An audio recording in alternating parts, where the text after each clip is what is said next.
택하여 주신 우리를 위하여 의롭다 하여 주신 그 은혜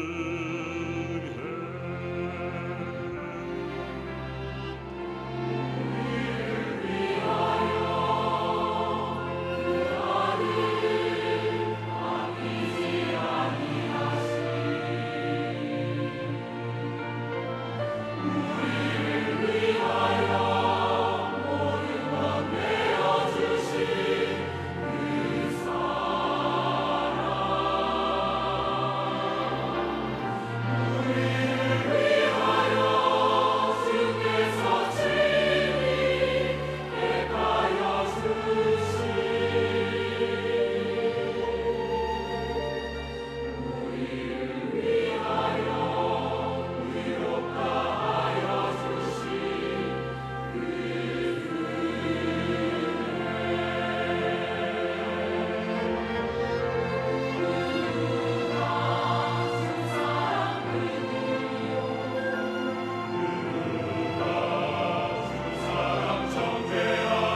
귀한 찬양 감사드립니다.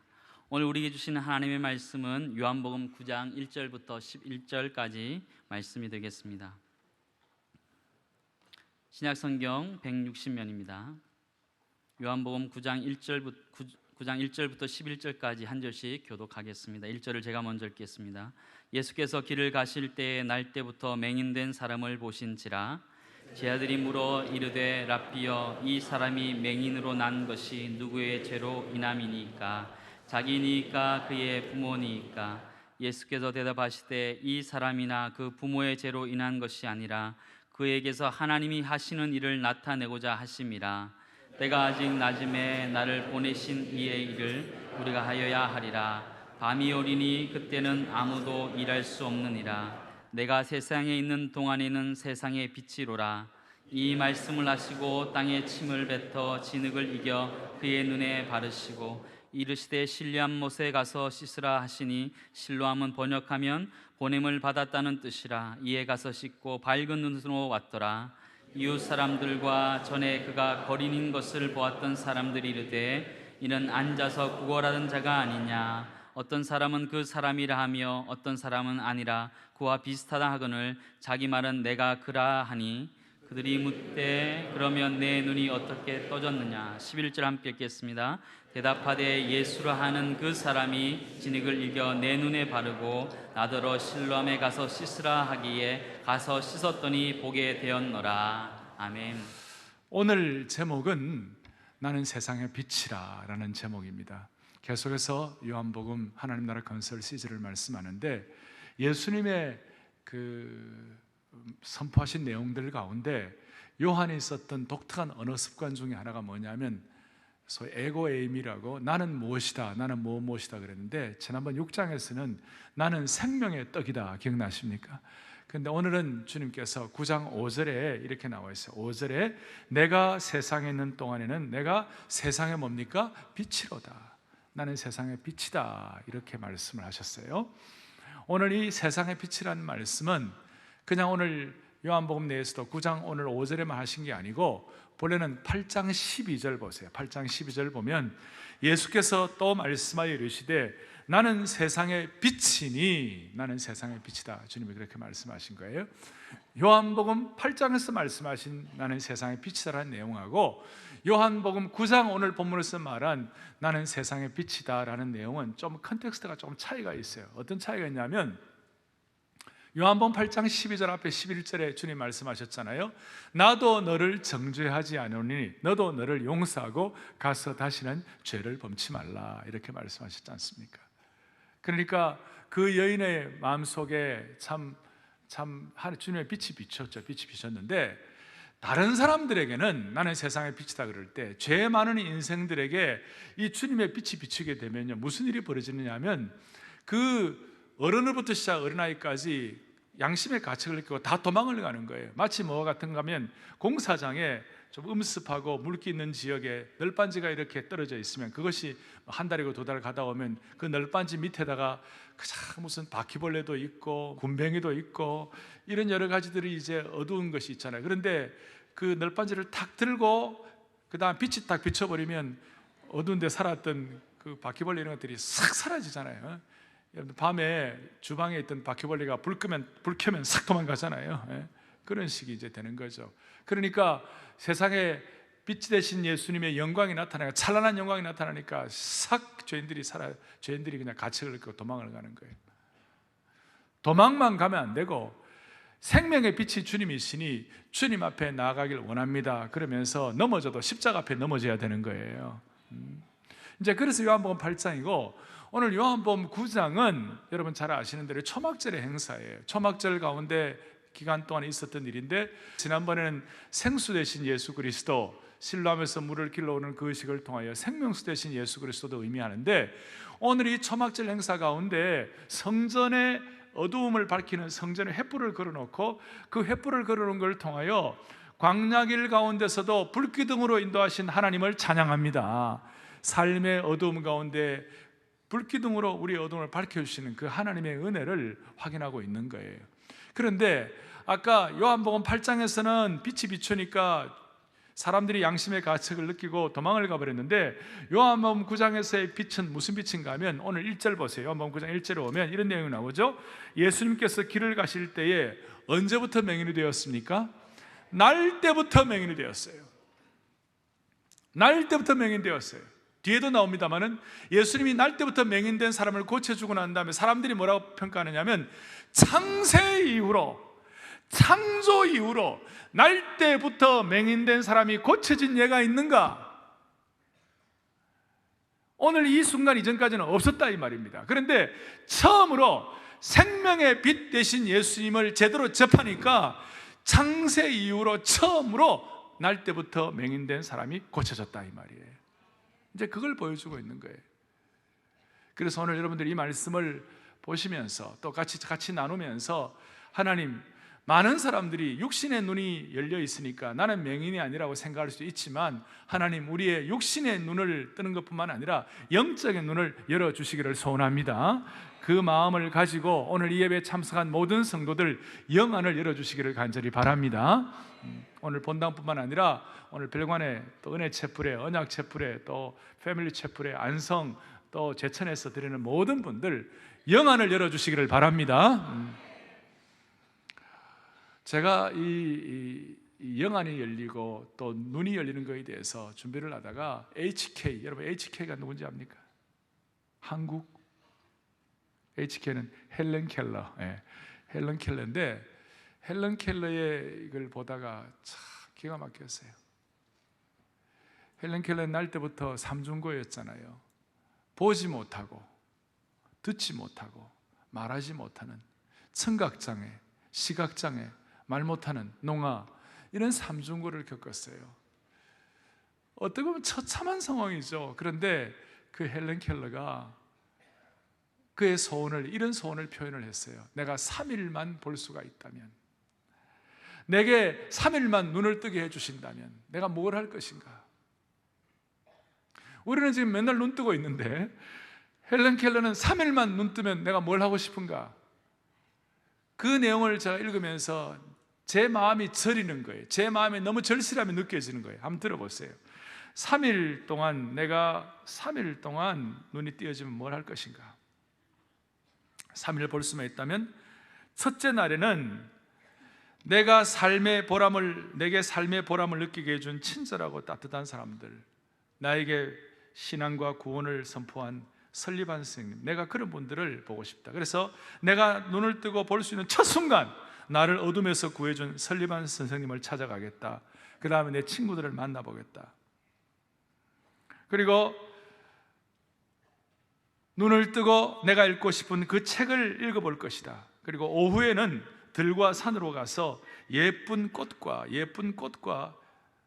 풀들을 보겠다. 그리고 첫날 저녁이 되면 석양에 물드는 황홀한 노을 앞에서 감사의 기도를 드릴 것이다. 아마 그 첫날은 그래요. 기쁨과 흥분과 감사함 때문에 한잠도 이루지 못할 것 같다. 둘째 날에는 동트기 전에 일어나서 밤이 아침으로 바뀌는 가슴 설레는 기적을 바라보겠다. 그리고 잠든 대지를 깨우는 태양의 장엄한 광경을 경건하게 바라보면서 세상을 두루 살펴볼 것이다. 낮에는 보고 싶었던 아름다운 박물관과 미술관에 가서 인간이 만드는 그 아름다운 것들을 좀 보고 싶다. 둘러보고 싶다. 그날 둘째 날 밤에는 영롱하게 빛나는 밤하늘의 별을 가슴 시리도록 바라보겠다. 3일째, 셋째 날은 아침 일찍 큰 길로 나가서 부지런히 출근하는 사람들의 활기찬 표정을 보고 싶다. 낮에는 오페라하우스에 가서 자기가 그 음악을 좋아하니까 그 듣고 싶던 음악을 듣고 싶고, 그날 셋째 날 밤에는 도시 한복판에 네온 사인이 반짝거리는 거리의 광경들을 보고 싶다. 그리고 이제는 집에 돌아와 다시 눈을 감아야 할 마지막 순간에는 이제 중요한 거예요. 이 사흘만이라도 눈을 뜨고 볼 수 있게 해주신 하나님께 감사의 기도를 드리고 다시 영원한 어둠의 세계로 들어가겠다. 여러분, 저는 이걸 읽으면서 우리는 이 찬란한 봄에 이 벚꽃을 바라보면서도 감사도 안 하고 입이 쑥 나와 있는데, 참, 그러니까 헬렌 켈러는 눈이 멀었지만 사실은 뭐예요? 마음의 눈이 열린 거예요. 그런데 우리는 눈 뜨고 귀 열고 말을 다 할 수 있는데도 불구하고 못 들을 것 자꾸 듣고 못 볼 것 자꾸 보고 하지 말아야 할 말들을 자꾸 하게 되는, 실상은 맹인과 같은, 영적인 맹인과 같은, 눈은 본다고 하지만 영적으로 눈이 닫힌 것 같은. 그래서 오늘 이 예배 시간 통하여 살아계신 하나님께서 우리 모두의 영안을 열어주시기를 원합니다. 또 어떤 분들은 눈이 좀 열린 분도 있지만 우리의 부패한 속성 가운데는 또 보지 못한 것들이 있는 거예요. 자, 다시 얘기합니다. 요한복음 8장에서 나는 세상의 빛이라고 그랬을 때 그 빛이 임하니까 죄인들이 다 도망갔어요.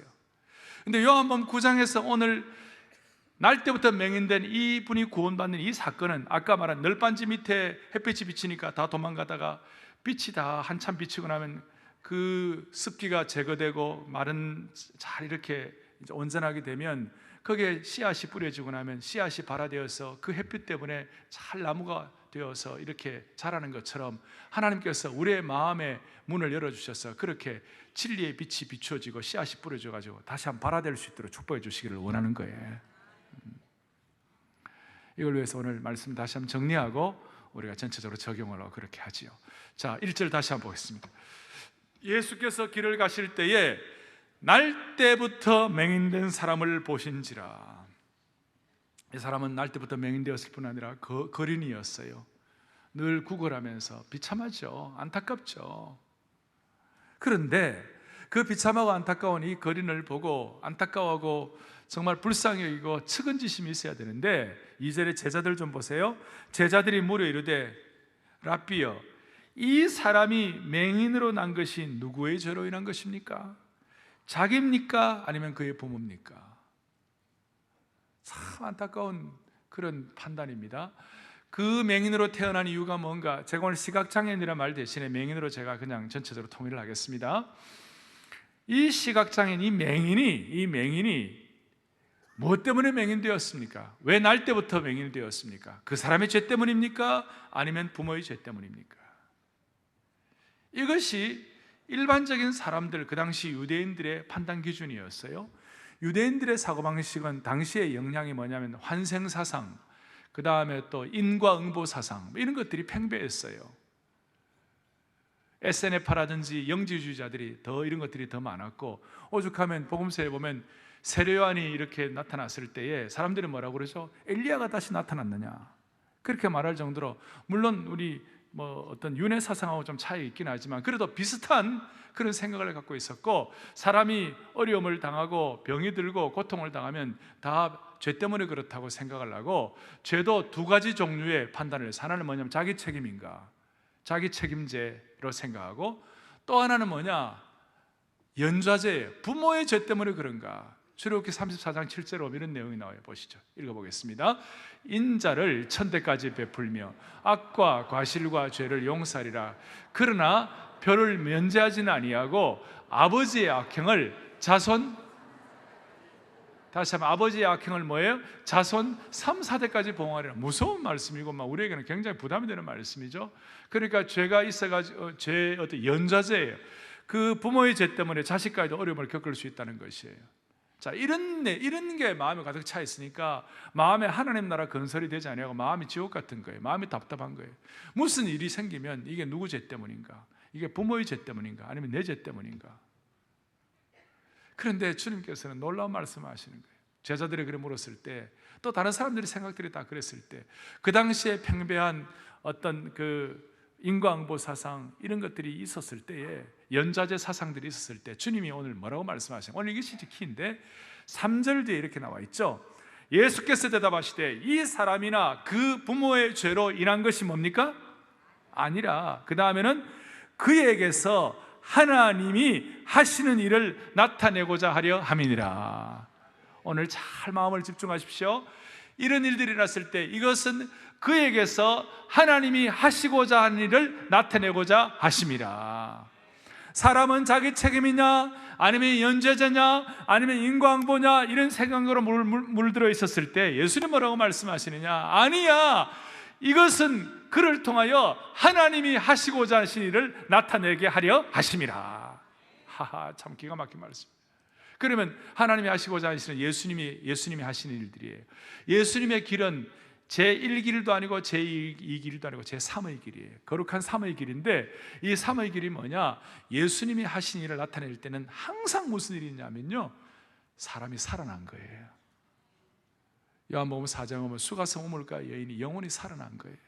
요한복음 5장에 보면 앞에 38년 된 병자가 살아나는 거예요. 요한복음 6장에 보면 하루 종일 굶어 죽겠다는 사람들이 생명의 떡, 예수님의 떡을 먹고 다시 살아나는 거예요. 요한복음 7장 오면 목이 말라 죽어가던 사람들이 다시 살아나는 거예요. 오늘 지난번에 8장에 보니까 뭡니까? 가늠한 년, 이제는 부끄러워 죽을 지경에 있는 그야말로 죽고 싶은 사람이 다시 살아나는 거예요. 제3의 길은 아버지의 죄도 아니고 자기의 죄도 아니고 인과응보도 아니고, 제3의 길은 하나님이 하신 일을 나타내고자 하는 이것은 살리는 길이에요. 생명의 길이에요. 사랑하는 여러분, 개인이나 공동체나 다 할 것 없이 알 수 없는, 또 어떤 경우는 이해가 안 되는 그런 어려움과 고통과 문제가 있었을 때에, 그때 우리의 자세, 특별히 육신의 눈이 아니라 영의 눈이 열린 사람이 할 수 있는 일은 뭐냐? 하나님 이 일을 통하여 주님이 하시고자 하시는 일을 나타내게 해 주실 줄을 믿습니다. 오늘 모든 성도들이여, 개인이나 다시요 공동체가 어려움이나 힘든 일이 있을 때에 하나님이 하시고자 하시는 일을 나타내는데, 주님 그것이 무엇입니까? 살리는 것인 줄로 믿습니다. 개인이 삽니다. 교회가 삽니다. 다시 한번 새로워집니다. 살리는 일을 위하여 주께서 하시는 것인 줄로 믿으셔야 합니다. 구체적으로 주님이 어떻게 하십니까? 이렇게 하시죠. 구체적으로 6절에 그 사람을 이제 어떻게 살리느냐, 이 말씀을 하시고 땅에 침을 뱉어 진흙을 이겨 그의 눈에 바르시고 실로암에 가서 씻으라, 그렇게 말씀하셨어요.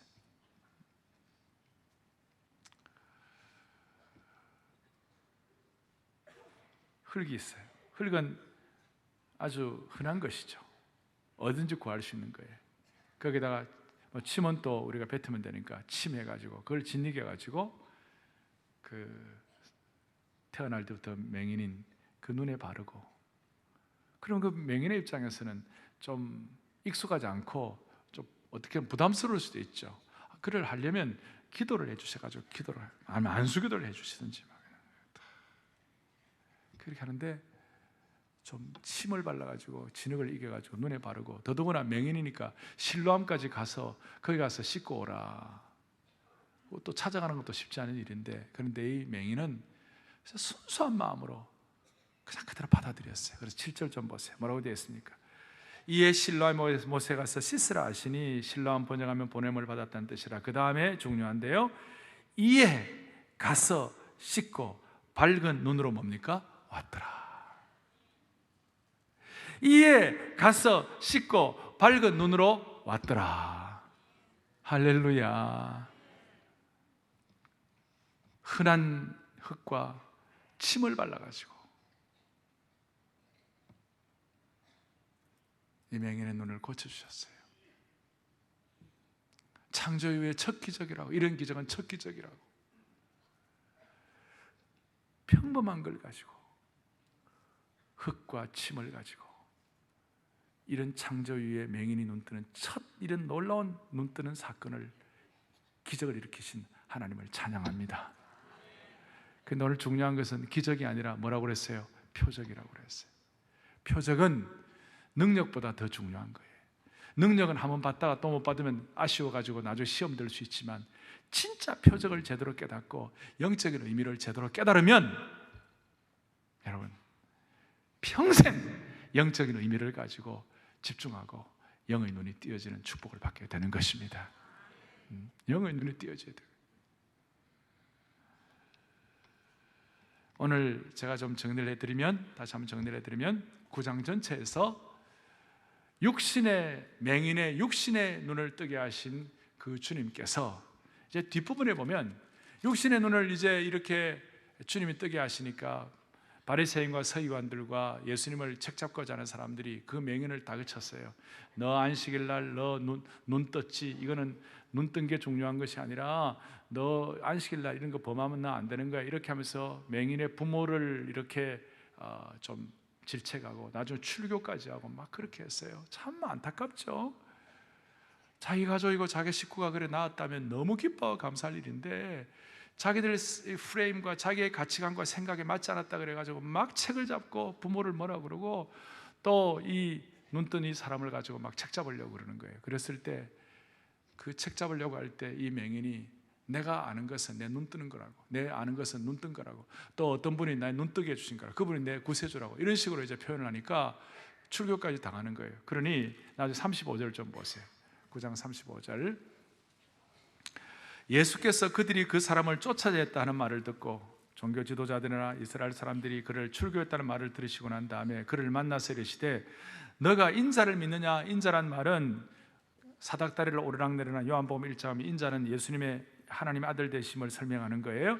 36절 대답하여 이르되 주여 그가 누구시오니까 내가 믿고자나이다. 37절에 예수께서 이르시되 내가 그를 보았거니와 지금 너와 말하는 자가 그이니라. 지금 너와 말하는 내가 구세주이시다 이 말이죠. 인자다 그 말이니까 38절에 심플하게 이르되 주여 내가 믿나이다 하고 절하는지라. 할렐루야. 그러니까 주님을 경배하고 찬양하는 거예요. 육신의 눈을 뜨게 주셨을 뿐만 아니라 영적인 눈을 뜨게 해주신 주님께 영광을 올려드립니다. 그런데 그 다음 40절 좀 보세요. 바리새인 중에 예수와 함께 있던 자들이 이 말씀을 듣고 예수님 뭐라고 그랬어요? 39절에 보니까 내가 이 세상에 심판하러 왔는데 보지 못하는 자들은 보게 하고 보는 자들은 맹인이 되게 하려 함이라. 이런 말씀을 하시니까 40절에 바리새인 중에 예수와 함께 있던 자들이 이 말씀을 듣고 이르되 내가 맹인인가? 우리가 맹인인가? 참 기가 막힌, 좋은 의미에서 기가 막힌 게 아니라 안타깝게 짝이 없는 그런 바리새인들의 반응이죠. 내가 맹인인가? 여러분, 눈은 떴지만 영적으로 맹인이에요. 그러면서 주님이 41절에 이렇게 말씀해요. 예수께서 이르시되 너희가 맹인이 되었더라면 차라리 죄가 없으려니와 본다고 하니 너희 죄가 그대로 있느니라. 본다고 하니 너희 죄가 그대로 있느니라. 오늘 여기서 우리는 엄중한 주님의 경고를 듣는 것입니다. 오늘 말씀을 통하여 주님이 내게 뭘 도전하시는가 오늘 마음에 확인하고, 여러분 영적인 눈이 가려워졌다면 반드시 밝아지고 돌아가셔야만 되는 것입니다. 그럼 오늘 이 전체에서 이제 적용할 것이 있어요. 크게 적용할 것이 있어요. 그걸 여러분들이 마음에 딱 잡고 기도 제목 삼고, 하나님 우리에겐 다 그런 속성이 있어요. 보지 못하는 부분들, 굳어진 부분들을 주님이 해결해 주실 줄로 믿습니다. 한 가지 적용해, 그것이 뭐냐 이거예요. 우리의 눈을 흐리게 하는 잘못된 선입관과 가치관과 생각을 정리해야 되는 거예요. 세상은 영적으로 어둡습니다. 어둡다 보니까 잘못된 주장이 진리처럼 받아들여질 경우가 많이 있습니다. 그러나 빛이 있으면 무엇이 잘못되었는지, 무엇이 제대로 되지 않는지를 분명히 드러나게 되어 있어요. 캄캄한 밤에는 우리가 눈이 있어도 아무것도 볼 수 없듯이 영적으로 어두워져 있을 때는 아무것도 찾을 수가 없는 거예요. 오늘 우리 주위에 잘못된 사상이나 미신들이나 그냥 참 습관처럼 내려오던 여러 가지들이 득세하고 있어요. 옳고 그름이 판단되지 않아가지고 쉽게 미혹이 되는 거예요. 잘못된 선입견 갖기가 얼마나 쉬운지, 수많은 잘못된 지식, 선입견, 그 당시에 바리새인과 제사장들이 갖고 있던 인과응보 사상, 무슨 죄의 연좌제, 이런 것들이 다 그들의 눈을 멀게 한 거예요. 오늘 우리 주위에 눈을 멀게 하는 유혹들이 얼마나 많습니까? 우리를 오염시키는 것들이 얼마나 많습니까? 거짓 영의 대장인 사탄이 사람을 미워하는 것입니다. 거짓 미끼로 유혹하는 것입니다. 한국에 내려오는 잘못된 통념들, 우리의 가치관을 잘못되게 하는 것들이 얼마나 많은지 몰라요. 겉으로는 점집, 미신, 이런 것들 다 잘못된, 우리를 혼미하게 하는 거예요. 그렇지만 조금 더 한 단계 올라가고도 우리를 어렵게 하는 것이 많이 있어요. 예를 들어서 성격 유형 판별, 그런 거 조사 다 하잖아요. 그 성격 유형 해가지고 너는 무슨 형이다 무슨 형이다 다 하는데 나름대로 의미는 있지만, 여러분 그걸 또 너무 신뢰하는 거, 그거 우리 선입관을 혼란스럽게 하는 거예요. 어떤 분은 나보고 목사님, 피가 무슨 형입니까?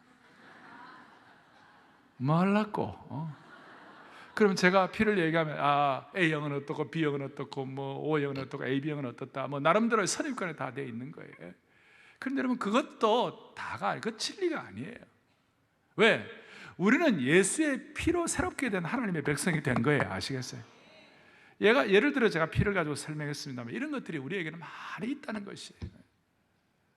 제가 이번에 온전론 이렇게 하고 또 칼 세미나를 하면서 제 마음에 생각된 것들이 많이 있었어요. 그 중에 하나가 뭐냐면, 이제는 우리가 알고 훈련받고 성숙한 것뿐만 아니라 이제는 내 삶에서 실천을 해야 되는데, 특별히 실천을 할 때 중요한 것이 뭐냐면, 내가 하나님 나라 건설에 참여를 해야 하는데 중요한 것이 뭐냐면, 우리의 사고방식, 가치관, 소위 이 가치관이 세상적 가치관이 그대로 남아있느냐, 아니면 변화되어서 하나님 나라의 새로운 가치관으로 나아가고 있는가.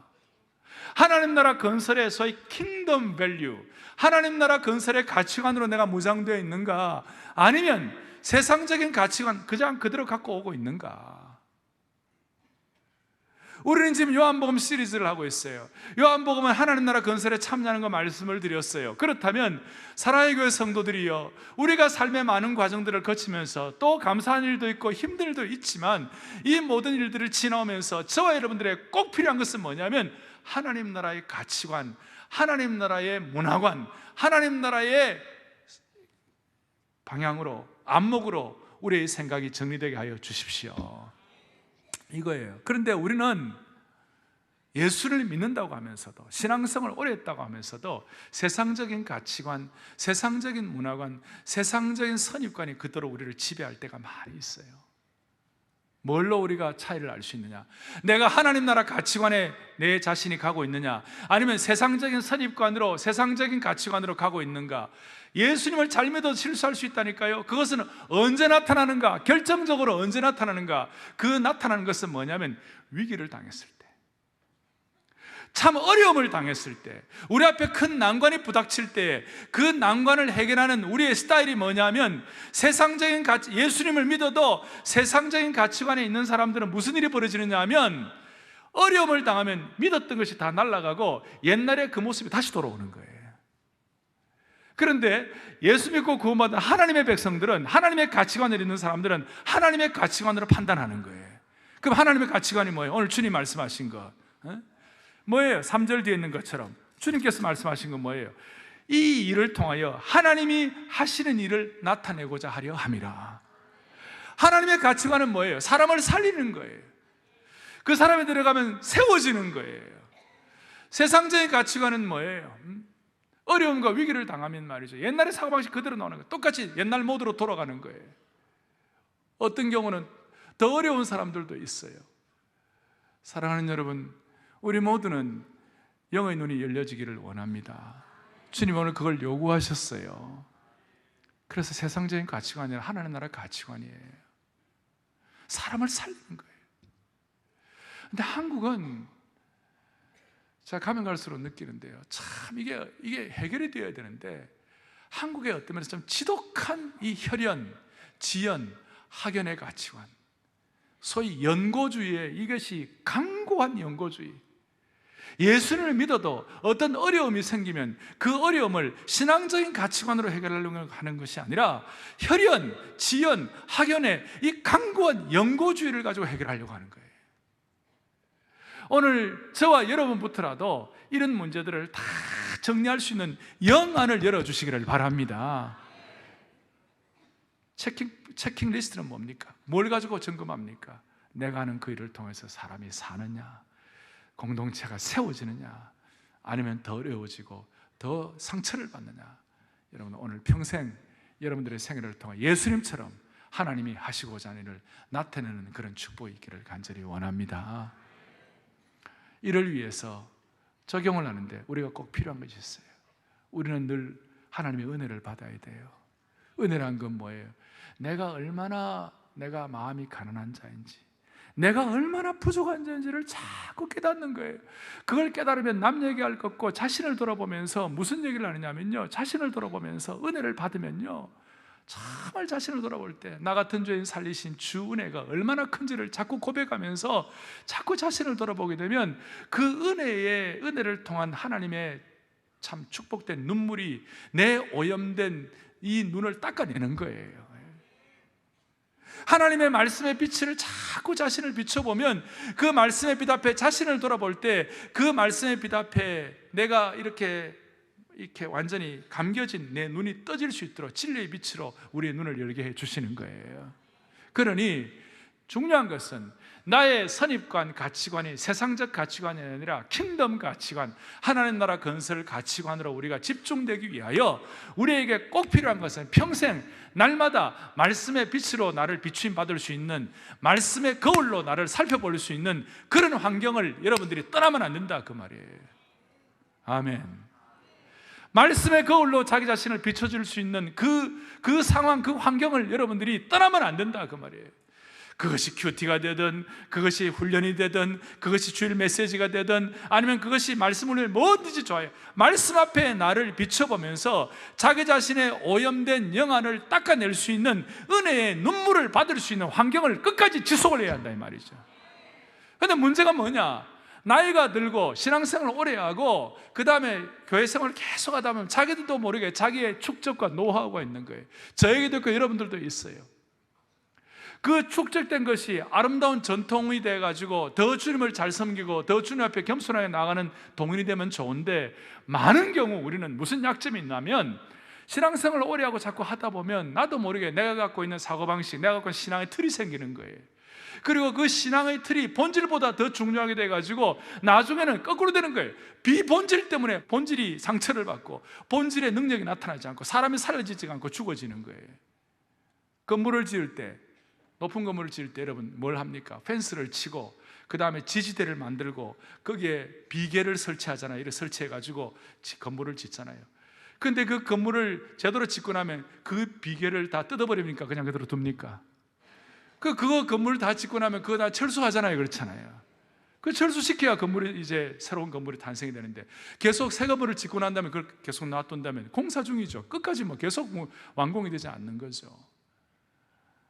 우리도 모르게 교회라는 본질을 가지고 교회를 지어가는데, 하나님의 교회를 이루어가는데, 필요한 교회를 지어가는데 필요한 그 지지대와 펜스 같은 것이 우리에게 필요할 때가 있어요.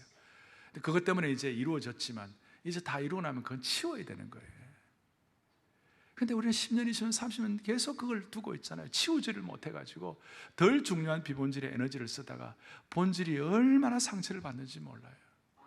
사랑하는 여러분, 여기에 대해서 우리가 눈을 뜨는 것이 영안을 여는 것이에요.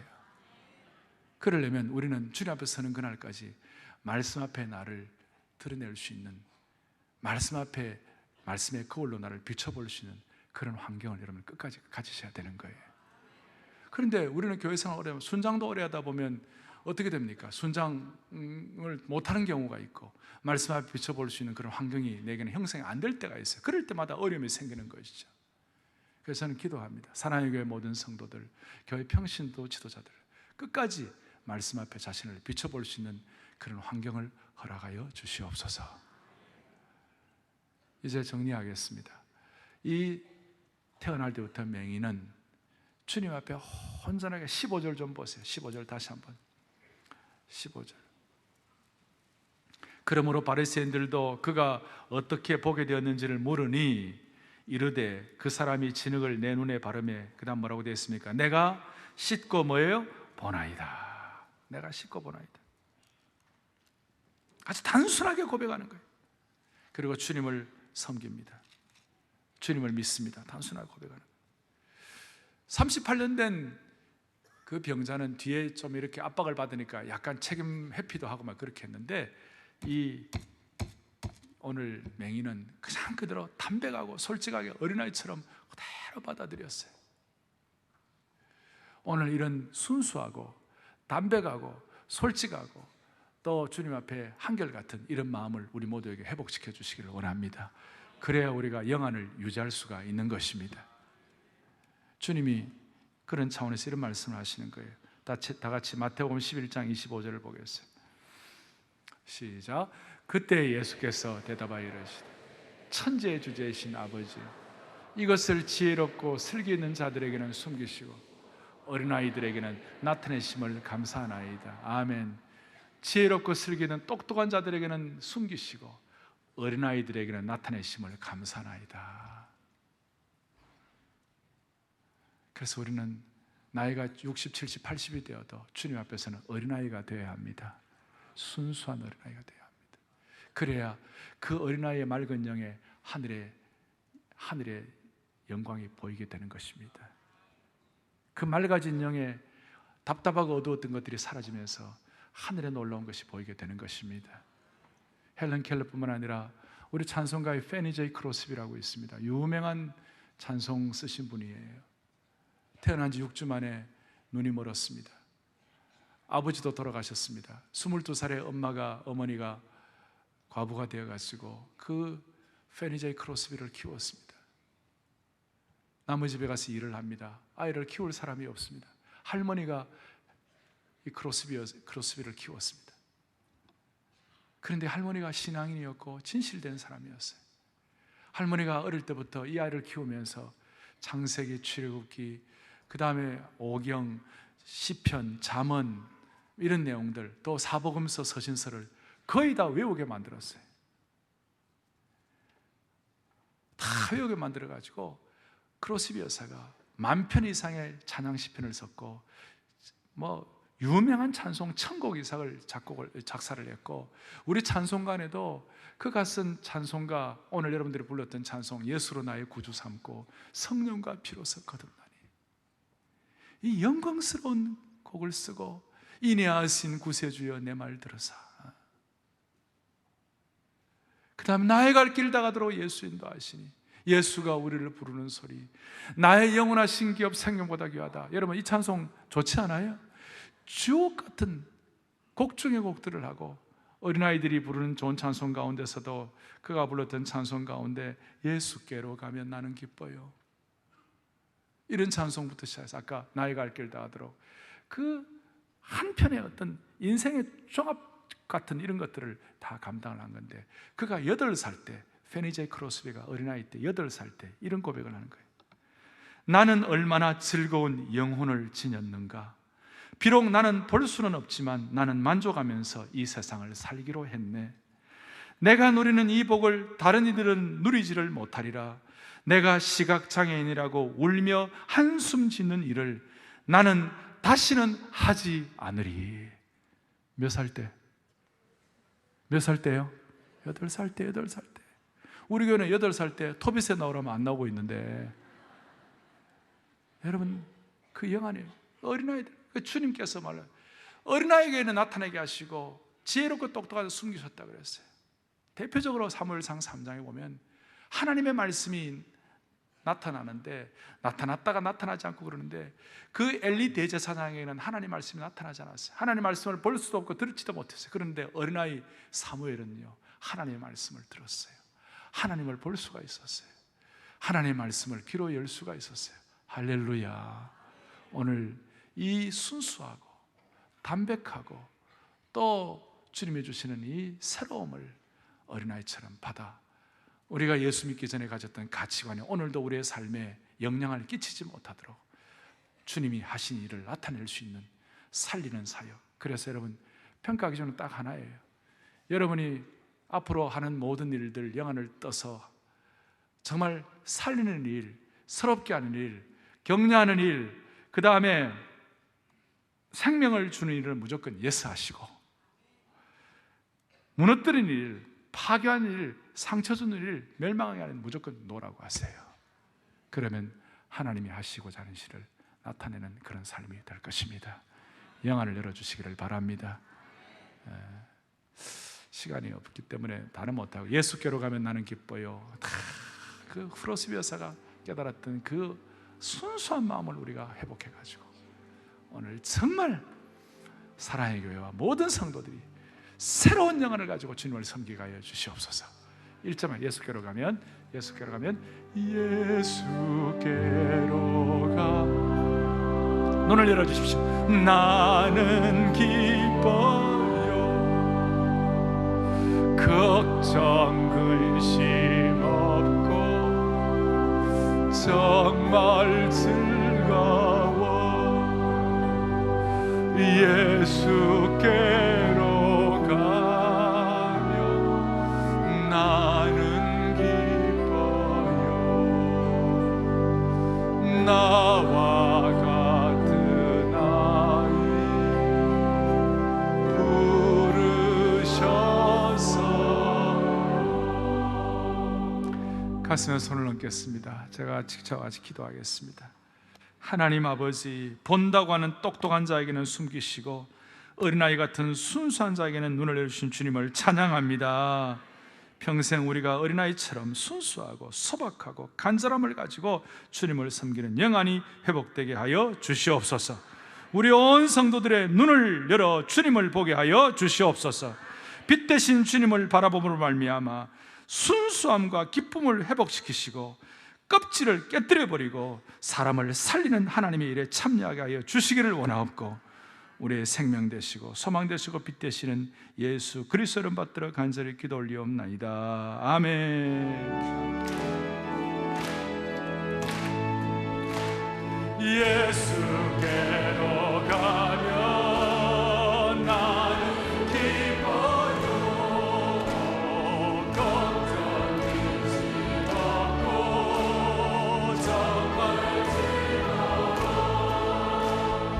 예수께로 가면 나는 기뻐요. 나와 같은 아이 부르셨어요.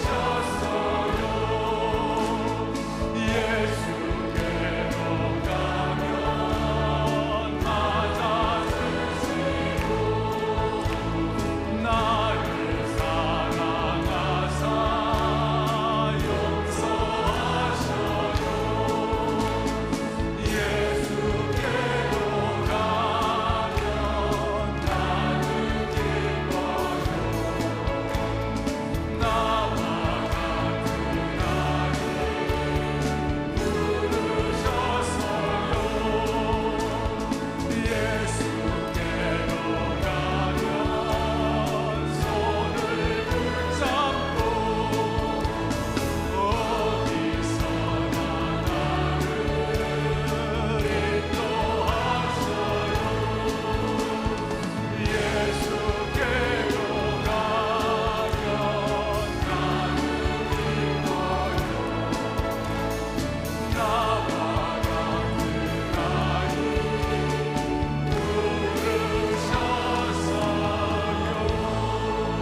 주님 당신은 사랑의 빛, 주님 당신은 사랑의 빛, 가운데 비추소서. 세상을 비추사 당신의 진리로 우리를 잡게 우리 위에 비추소서.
한 사람을 깨워 그리스도의 온전한 제자로 세우는 제자훈련.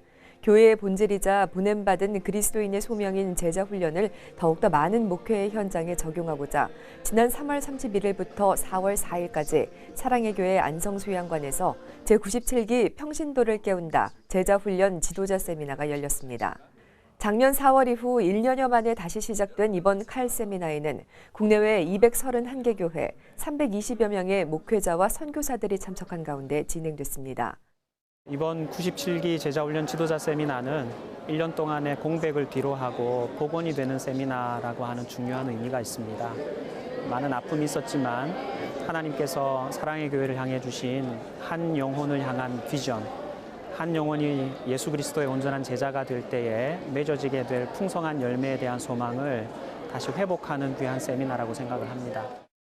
제자훈련의 토대 위에 삶의 실천과 선교를 접목한 오정현 목사의 온전론, 바른 목회 철학에 뿌린 교회론과 평신도 지도자들과 실제로 동역하는 현장인 순장반까지 참석자들은 깊이 있는 강의와 살아있는 제자훈련 현장을 직접 참관하며 생명력 있는 제자훈련의 가르침을 체득했습니다. 또한 세미나 첫날 밤에는 지역별 칼냄 모임을 갖고 현재 제자훈련 사역을 펼치고 있는 목회자들이 세미나에 참여한 목회자들을 만나 사역의 실질적인 정보들을 공유했고 질의응답 시간을 통해 사역의 깊이가 한층 더 깊어질 수 있는 기회를 마련했습니다. 평신도를 깨운다 하는 책부터 굉장히 마음에 감동이 많이 됐고 목회의 본질에 대해서 저를 좀 태워야 할 필요가 있겠다 싶어서 굉장히 오고 싶었습니다. 칼렛 목사님들의 강의나 오정현 목사님의 강의가 저한테는 다시 그 원리에 돌아갈 수 있도록 해주셔서 너무 감사하고 교회에서 가서 어떻게 해야 할 것인가 먼저 장로님들부터 그리고 제 아내하고 함께 해야 할 계획들이 하나씩 세워져서 저한테는 너무 감사합니다. 한편 세미나 셋째 날에는 온전한 제자도의 저자 빌헐 목사가 특강을 전했습니다. 빌헐 목사는 예수님이 이 땅에서 3년 동안 가장 집중한 사역은 12명의 제자를 키우는 일이었다며 사람을 세우는 사역에 최선을 다할 것을 강조했습니다. 내가 목회를 하게 되면 내 교회에서 이번에 배운 것들을 가지고 실제적으로 한번 해볼 수 있겠다는 생각, 특별히 이제 오늘 교회론 강의까지 다 들으면서 제자 훈련을 통해서 교회에 하나님께서 하시고자 하는 것들을 이루어 가시는구나 하는 생각들을 많이 하게 되었습니다. 그래서 좀 더 자신감을 가지게 된 것 같습니다. 이번 97기 제자훈련 지도자 세미나를 통해 참석한 모든 목회자들이 목회의 본질을 회복하게 되고 전 세계 모든 성도들이 온전한 그리스도의 제자로 세워지게 되길 소망합니다.